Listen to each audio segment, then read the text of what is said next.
मंदाकिनी नाटक तर करते, पण त्या नाटकाची किंमत तिला खूप मोठी मोजावी लागते. नमस्कार मित्रांनो, या मालिकेच्या आजच्या भागामध्ये नक्की काय घडलं चला तर बघूया. जेव्हा मंदाकिनीला कळतं की आता घरी जावं लागणार, तेव्हा ती चक्कर यायचं नाटक करते. बाबा स्पष्ट सांगतात की तू नाटक करते, पण आता मलिका समोर येते आणि म्हणते स्वानंदी, अगं त्यांना खरंच चक्कर येते. आता तर समरही घाबरतो. तिला सगळेजण सोफ्यावर बसवतात, पण बाबा आणि स्वानंदीला बरोबर माहिती असतं की आई नाटक करते. तेव्हा स्वानंदी म्हणते, बाबा आपण एक काम करूया, आईला ॲडमिट करूया. बाबा म्हणतात हो हो, ॲडमिट तर करायलाच पाहिजे. मंदाकिनी घाबरून म्हणते, नको नको नको, मला ॲडमिट नका करू, कारण तिला कळून चुकतं हे पण नाटक करतायत. तेव्हा मंदाकिनी म्हणते, मी रूममध्ये आराम करते. मलिका लगेच समोर येते आणि म्हणते, चला मी यांना घेऊन जाते. आता मंदाकिनी आत जाते. बाबा आणि स्वानंदीला काय करावं तेच कळत नाही. स्वानंदी म्हणते, बाबा तुम्ही आदिराला घेऊन जा. आदिरा म्हणते, नंदुताई पण आई.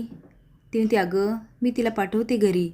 आता स्वानंदी मंदाकिनीच्या रूममध्ये जाते आणि म्हणते, आई नाटक करून झालं असेल तर आपल्या घरी जातेस का?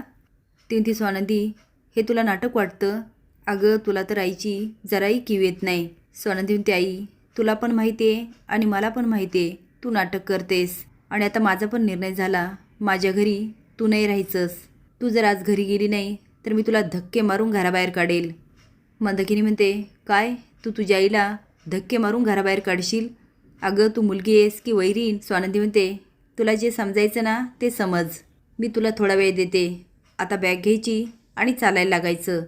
मलिका म्हणते, स्वानंदी अगं हे काय बोलतेस, तुझी आई आहे ती. स्वानंदी म्हणते, काकू प्लीज तुम्ही आमच्यामध्ये पडू नका. आता मी कुणाचंही ऐकणार नाही. आई घरी जाणार म्हणजे जाणार. स्वानंदी निघून जाते. मलिका म्हणते, तिने सांगितलं म्हणून तुम्हाला जायची काही गरज नाही. मंदाकिनी म्हणते, नाही मला जावंच लागणार. तुम्ही ऐकलं नाही का हे काय म्हणाले ते? घरी गेल्यानंतर ते त्यांचा निर्णय ऐकवणार. मला माहिती आहे ते खूप हट्टी आहे, जे बोलतात ना तेच करतात. मलिका म्हणते, ह्या वयामध्ये ते तरी काय करणार? ती म्हणते, तुम्हाला माहीत नाही ते काही पण करू शकतात, मला डिवोर्स देतील. मलिका म्हणते, ही गेली ना सगळा डाव फेल जाईल. आणि म्हणते, अहो त्यांनी फक्त धमकी दिली, ते कसले डिवोर्स देत आहेत. ती म्हणते, नको नको, आता मला कोणाचंच ऐकायचं नाही. बाबा आणि आदिरा जायला लागतात. तेवढ्यात मंदाकिनी येते आणि म्हणते, थांबा आता हिचं काय नवीन नाटक, म्हणून सगळेच बघायला लागतात. पण ती म्हणते, मी पण येते. आता आदिराने एवढी माफी मागितली म्हणजे मला यायलाच हवं. मलिका म्हणते, अहो पण मंदाकिनी काय ऐकत नाही. इकडे मात्र रोहन जॉबसाठी लढत असतो. तो आता एवढा सैरभैर होतो की काय करावं तेच कळत नाही. नेमकी शेजारचे काका त्याला भेटून गेलेले असतात. ते आता बाबांना भेटतात आणि सांगतात, रोहन भेटला होता. बाबा म्हणतात, रोहन आणि ह्या वेळेला तो कसा भेटला? तो तर ऑफिसमध्ये असणार. ते म्हणतात, नाही ती चहाची टपरी ना त्याच्या बाहेर तो बसला होता. आता बाबांना संशय येतो आणि सगळंच आठवतं की रोहन जॉबवर न जाता लॅपटॉप उघडून बसलेला असतो आणि बाबा गेल्यानंतर तो दचकतो. ते मनात विचार करतात, रोहनचं नक्कीच काहीतरी चाललं, जॉबविषयी काही प्रॉब्लेम असेल का? या सगळ्या गोंधळात तो एकटा पडला. त्याला काही सांगायचं असेल तर. स्वानंदीला आश्रमातून फोन येतो. तिची मैत्री म्हणते, या वर्षीचा वसुंधरा दिवस आहे ना, या वर्षी आपण वेगळ्या पद्धतीने साजरा करूया. स्वानंदी म्हणते, काय काय?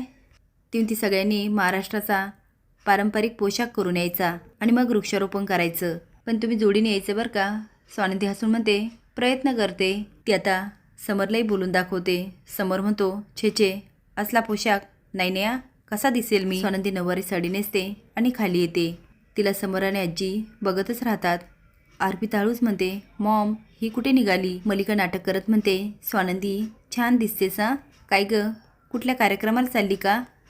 स्वानंदी म्हणते, हो काकू आश्रमात चालले. आता खूप वेळ होतो, समरही येत नाही आणि स्वानंदी पण. उशीर झाला म्हणून स्वानंदी धावतच जाते. तर तिथे पत्रकार आलेले असतात. एक पत्रकार म्हणतो, स्वानंदी मॅडम कार्यक्रम कधी सुरू होणार आहे? दुसरी म्हणते, समर राजवाडे हजेरी लावणार, तुम्ही असंही म्हटलं होतात. स्वानंदी म्हणते, येणारच येते. तेवढ्यात दुसरा म्हणतो, काही वृक्षारोपण होणार नाही आहे, यांचा आश्रम बंद पाडला पाहिजे. तेवढे समोर टेम्पो घेऊन येतो. आता सगळे बघायला लागतात. त्याचा पोशाख बघून स्वानंदी बघतच राहते. तो आता स्वानंदीकडे बघत तिच्या जवळ येत असतो आणि स्वानंदी टाळ्या वाजवायला लागते. हात करून म्हणते, छान दिसताय. पण समर स्वानंदी एवढं थांबत नाही बरं का. त्या दोघांचा मस्त डान्स सुरू होतो. हा मराठमोळा डान्स बघण्यासाठी लाईक आणि सबस्क्राईब करा. धन्यवाद.